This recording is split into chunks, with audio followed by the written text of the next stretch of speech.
कहीं नहीं लिखा।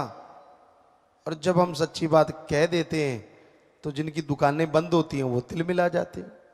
चक्कर ये है, बहुत लोग हमसे पूछते हैं गुरुजी आपसे क्या दुश्मनी? हमने कोई दुश्मनी नहीं, हम लोगों का नशा छुड़ाते हैं। अब जिनकी दुकानें बंद होगी उनकी दुश्मनी। मांसाहार छुड़ाते हैं, कसाईयों की हमसे दुश्मनी हो गई। वैश्यावर्ती चढ़ाते हैं तो जो खुद वैश्या हैं, लंडे लुच्चे गुंडे, उनकी हमसे दुश्मनी हो गई। हम क्या करें? हम फकीर हैं, हम तो सच्चाई बोलेंगे कि भाई ये बुराइयां छोड़ दो, सच राम अल्लाह वाहिगुरु से जुड़ जाओ, वो आपकी झोलियां भरेगा, आप पे दया में रहमत करेगा। हम कहते हैं अल्लाह वाहिगुरु राम कुछ लेता नहीं, और जो उसके नाम पे इतनी इतनी बड़ी बड़ी तोंद बनाए बैठे हैं वो हमारे दुश्मन हो जाते। यार ये कहां से आ गया बाबा, सारी दुकानें बंद करवा रहा है। बहुत जगह हुआ है। एक जगह की घटना आपको कई बार सुनाई, आज भी सुनाते हैं। अनूपपुर मध्य प्रदेश, शायद आप छत्तीसगढ़ में ना आ गया हो, बहुत बड़ा जंक्शन है। वहां सत्संग हुआ, रामनवमी थी। सत्संग हमने किया, नई जगह थी, लेकिन मालिक की कृपा से वहां 60-70 हजार या लाख 1.5 लाख लोग इकट्ठे हुए। बहुत बड़ा इकट्ठ माना गया वहां का। लोगों ने सत्संग सुना, बहुत प्यार से गुरुमंत्र बहुत लोगों ने लिया।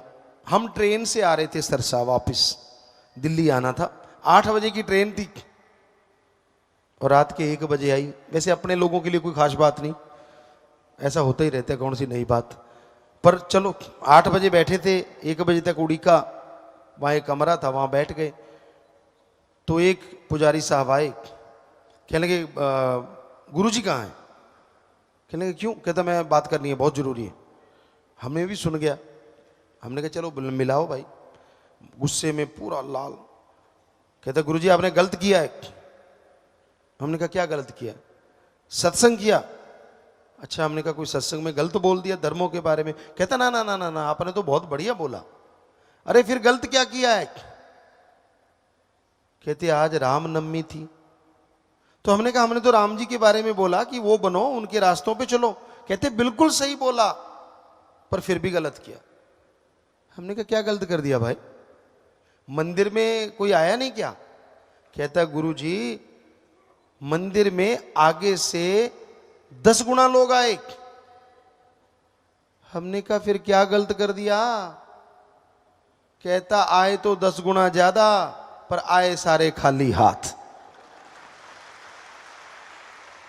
हमने कहा क्यों? कहता वो सारे कहने लगे गुरुजी ने बताया है भगवान तो देता लेता तो है ही नहीं। कहता फिर मैं खाऊंगा क्या? हमने कहा दुकानें नहीं है मंदिर की? कहता है। खेती के लिए जगह नहीं है? है तो हल जोता कर, दुकान का जो किराया तो उससे खा लिया कर।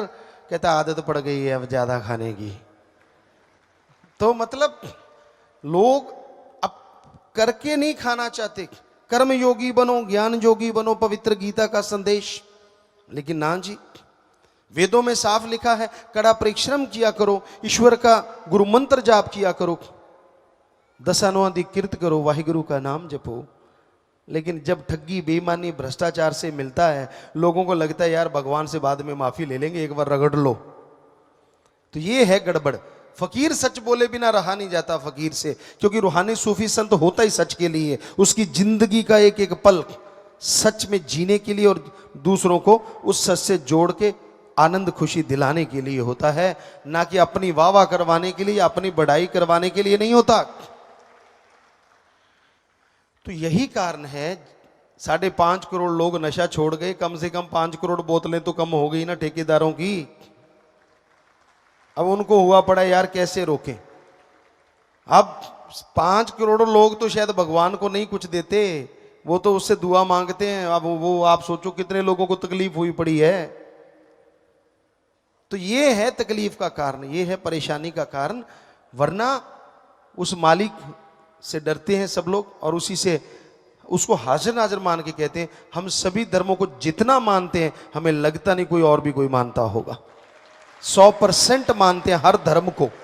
अपने हाथों से मेहनत करके खाते हैं, खेती बाड़ी करते हैं। जट जमींदार दे करे पैदा हुए, आंखें खोली थी तभी से खेती बाड़ी शुरू हो गई।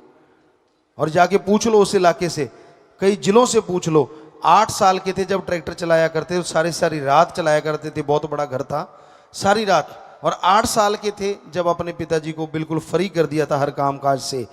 आप में से शायद ही कोई हो जो 8 साल के ट्रैक्टर पे भी बैठा हो। बहुत मुश्किल है कि उसको चलाना और फिर हल जोतना और सारी सारी रात चलाते रहना। तो जिसने अपने हाथों से मेहनत की हो वो क्यों नहीं मानेगा धर्मों को। तो